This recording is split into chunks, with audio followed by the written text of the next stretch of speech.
private airport runway in the backyard of a 35,000 square foot chateau, a 235-acre estate that generates millions of dollars a year just by opening its gates, and a construction dynasty that literally poured the concrete for the city's most iconic skyline.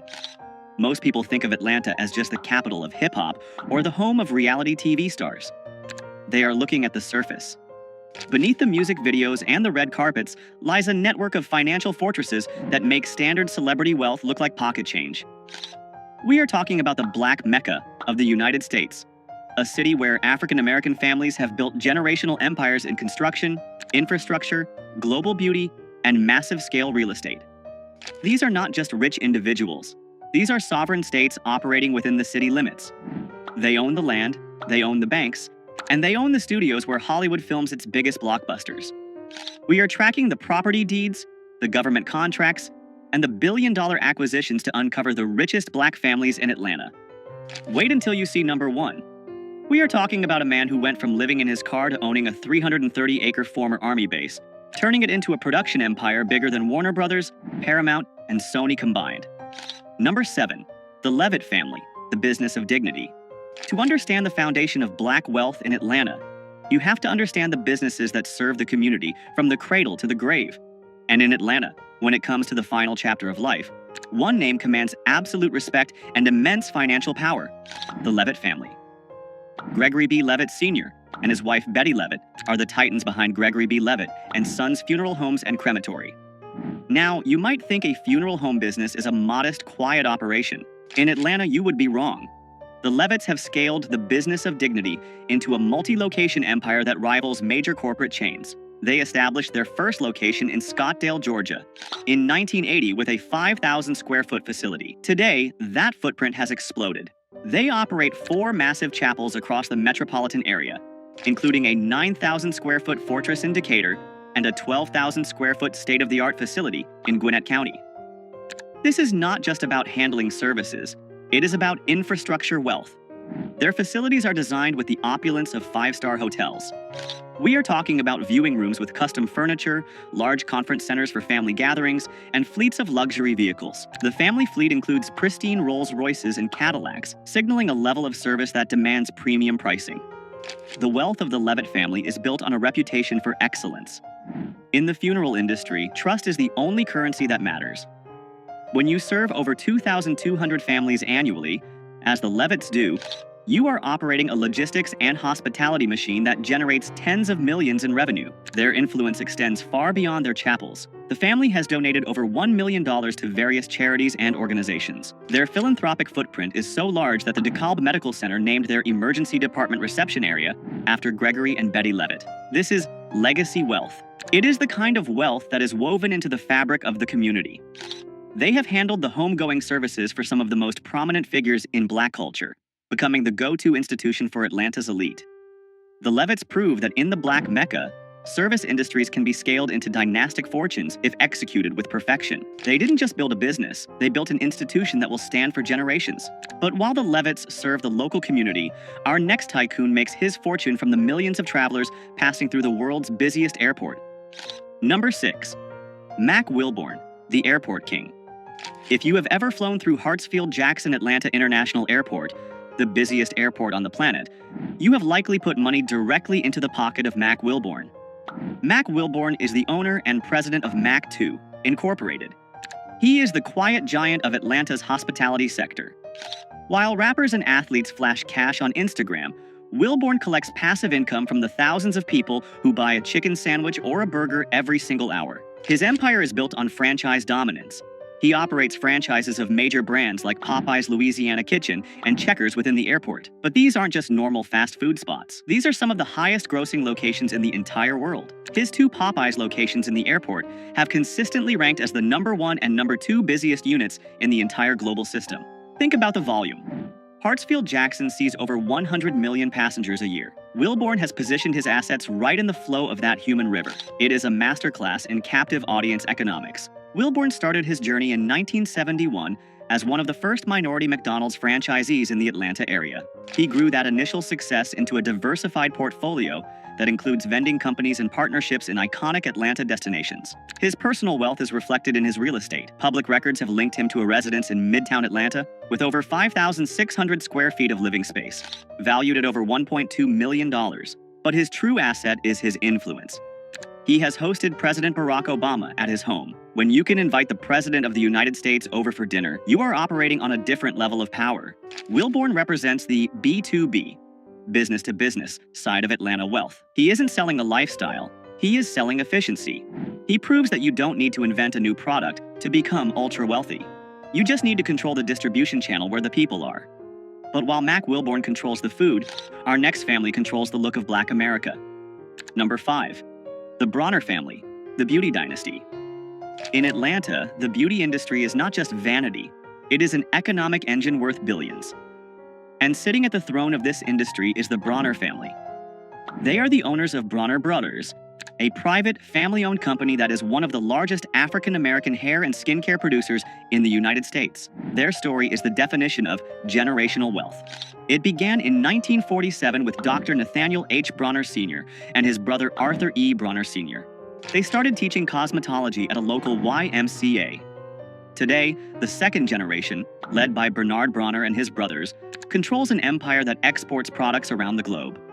But their real cash cow is the Bronner Brothers International Beauty Show. This is not just a trade show, it is the Super Bowl of the hair industry.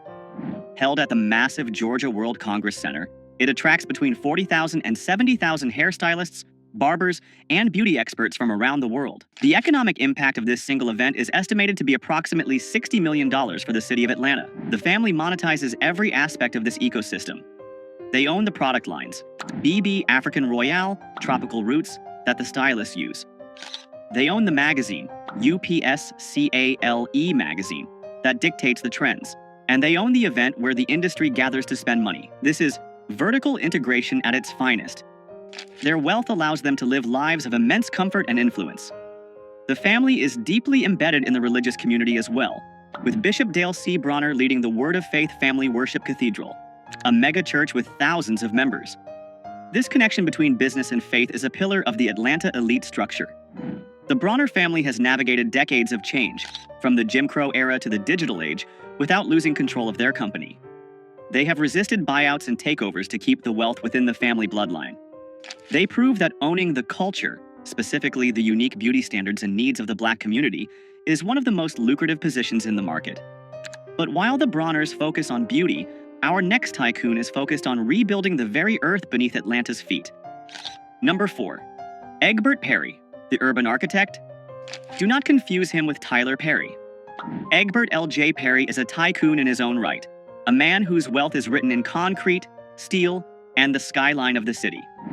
Egbert Perry is the chairman and CEO of the Integral Group. He is a real estate developer who didn't just build buildings, he reinvented the concept of urban housing in America. In the 1990s, Atlanta was facing a crisis with its public housing projects. They were dangerous, dilapidated, and economically isolated. Egbert Perry saw an opportunity where others saw a disaster. He partnered with the Housing Authority to create Centennial Place. This was a revolutionary project. He tore down the old projects and built a mixed-income community. He put wealthy professionals right next door to subsidized tenants, creating a seamless neighborhood with high-quality amenities, schools, and recreation centers. This model was so successful, it became the federal standard for housing redevelopment across the United States. Because of this vision, the Integral Group now controls a massive portfolio of real estate assets across the country. We are talking about master-planned communities, transit-oriented developments, and commercial infrastructure valued in the hundreds of millions, if not billions, of dollars in total project capitalization. Egbert Perry's personal influence is staggering. He has served as the chairman of the board for Fannie Mae, one of the most powerful financial positions in the entire country. He sits on the boards of major corporations and has been inducted into the Real Estate Hall of Distinction. His wealth is intellectual capital, converted into real asset capital. He lives a life of quiet, powerful luxury. Unlike the entertainers who flash cash, Egbert Perry moves in the boardrooms where the future of the city is decided. His company is currently involved in the redevelopment of the massive General Motors assembly plant site in Doraville, a project that will create a city within a city.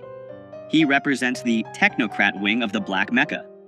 He is the engineer who figured out how to make gentrification and community development profitable. But if Egbert Perry is the modern developer, our next family is the historic bedrock upon which modern Atlanta was built. Number 3. The Russell family, the concrete dynasty. If you look at the Atlanta skyline, you are looking at the legacy of Herman J. Russell. The Russell family is perhaps the most important business dynasty in the history of Black Atlanta. Herman J. Russell, who passed away in 2014, founded H.J. Russell and Company in 1952. He started as a plasterer. He ended up as the man who built the Coca-Cola headquarters, the Georgia Dome, Turner Field, and major expansions of the Hartsfield-Jackson Airport. Today, the company is run by his children, Michael Russell, CEO, H. Jerome Russell, President, and Donata Russell Ross.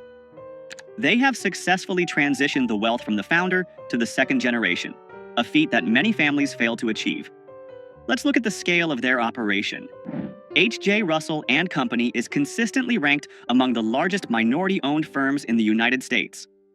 They don't just pour concrete, they manage real estate, they develop affordable housing, and through Concessions International, led by Donata, they operate food and beverage units in major airports across the country.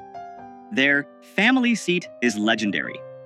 Herman Russell's estate in Collier Heights, a historic, wealthy Black neighborhood, featured a 50-foot-long swimming pool where Dr. Martin Luther King Jr. used to swim.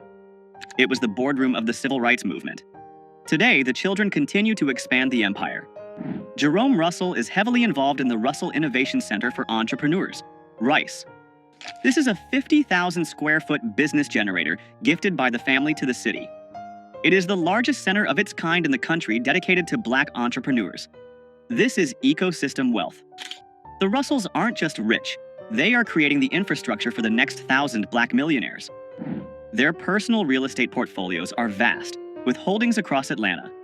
They move with the confidence of a family that knows they literally built the walls the rest of the city lives behind. The Russell family proves that true power isn't just about having money in the bank, it's about having your name on the buildings. But now, we transition from the old money builders to the new money land barons. Our next entry is a rapper who realized that land is the only thing they aren't making any more of. Number 2. Rick Ross, the land baron of Fayetteville. Most rappers buy a mansion. Rick Ross bought a zip code. While he made his name in music, William Leonard Roberts II, known as Rick Ross, has pivoted into becoming one of the most asset-heavy celebrities in the South. His residence, which he calls the Promised Land, is the single largest private home in the state of Georgia. Let's break down the numbers because they are staggering. The estate sits on 235 acres of land in Fayetteville, just outside Atlanta. The main mansion is 54,000 square feet. It has 109 rooms. It features a dining room that can seat 100 people. It has a 350,000-gallon swimming pool, which is the largest residential pool in the United States. Ross bought this property from the legendary boxer Evander Holyfield for a reported $5.8 million in 2014. Today, with the renovations and the explosion in Atlanta real estate values, it is worth multiples of that figure. But here is the global status twist.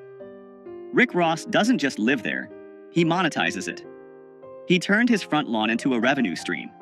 He hosts the Rick Ross Car and Bike Show, a massive annual event where thousands of people pay hundreds of dollars for tickets to see his car collection and walk on his grass. He turned his house into a convention center. And let's talk about that car collection. Ross owns over 100 cars, most of them classic Chevrolets and luxury Maybachs.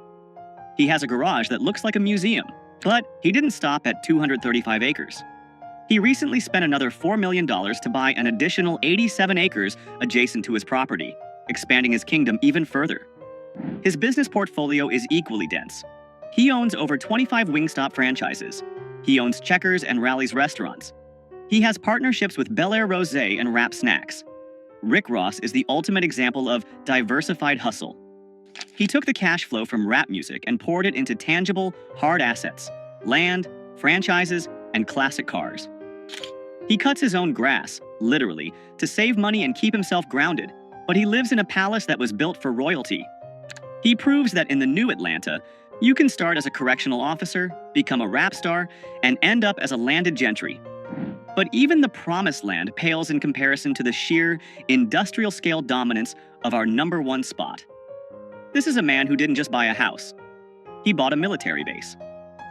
Number 1. Tyler Perry, the sovereign of the South. We have arrived at number 1. The billionaire who redefined what is possible for a black creative in America, Tyler Perry. Tyler Perry's wealth is estimated by Forbes to be $1.4 billion. But that number doesn't tell the full story.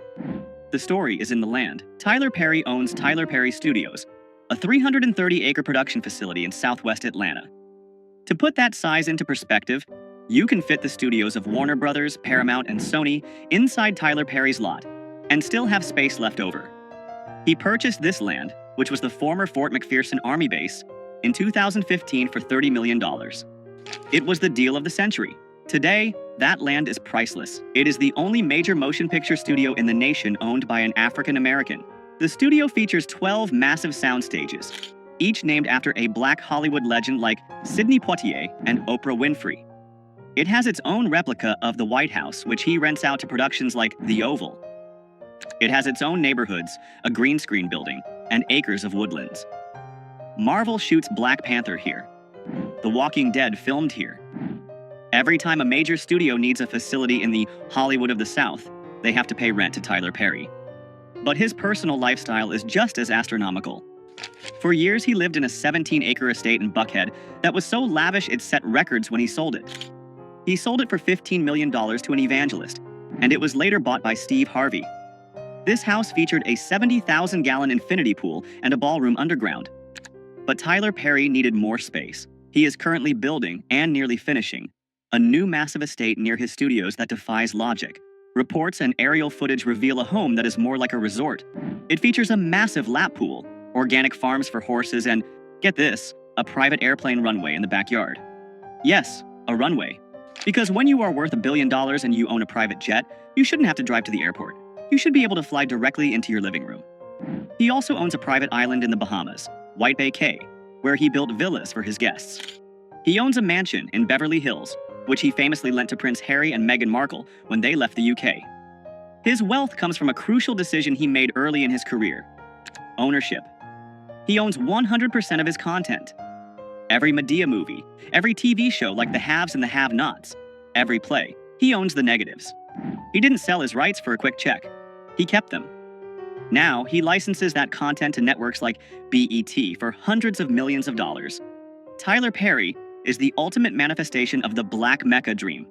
He came to Atlanta with nothing, sleeping in his car. He utilized the city's support for black art to launch his plays. He reinvested every dollar into land and infrastructure. He didn't just ask for a seat at the table. He built his own table, in his own house, on his own 300 acres of land. From the funeral parlors of the Levetts to the airport franchises of Mack Wilbourn, and from the construction sites of the Russells to the sprawling studio lot of Tyler Perry, these families are the pillars of Atlanta's wealth. They prove that the Black MECCA is not just a nickname, it is a financial reality. They have built ecosystems that support thousands of jobs and generate billions in value. They have moved beyond being consumers of luxury to being the producers of it.